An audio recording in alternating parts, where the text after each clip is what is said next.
आज मैं बना रही हूँ जंपसूट को प्लाज़ो। तो ये वाला जंपसूट मेरे पास बहुत दिन से पड़ा हुआ है, बहुत पुराना है, ये लगभग 5 साल पुराना है। तो मैं बहुत बार इसको पहन चुकी हूँ।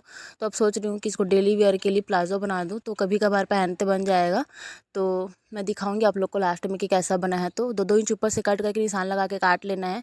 तो काटने के बाद फिर ऐसे सिलाई करना है। तो मैं सिल के देखिए एक बार सिलाई चला नहीं ना, तो मैं इसमें पेपर डाल के मैं सिल रही हूँ, क्योंकि किसी भी कपड़े में जब सिलाई चलता नहीं है तो पेपर लगा के सिलने में से सिलाई चल जाता है। तो ऐसे में काम बन जाता है। फिर सिलाई करने के बाद पेपर को ऐसे खींच के निकाल देना है, फिर इलास्टिक घुसा के लेस लगा लेना है। तो लगभग कंप्लीट हो गया है। तो मैं लास्ट में दिखाऊंगी। फिर मैं खाई थी खाना, इतना सारा सब्जी था आज, भाजी, भिंडी, पत्ता गोभी, आलू सब था। तो मैं फिर आई थी छत पे पानी देने, क्योंकि गार्डन बहुत सूख गया था मेरा। तो देखो फिर दिखा रही हूँ, देखो प्लाज़ो को लास्ट में मैं पहन के भी दिखाऊंगी। तो वीडियो पसंद आया तो लाइक जरूर करना, चैनल को सब्सक्राइब कर देना।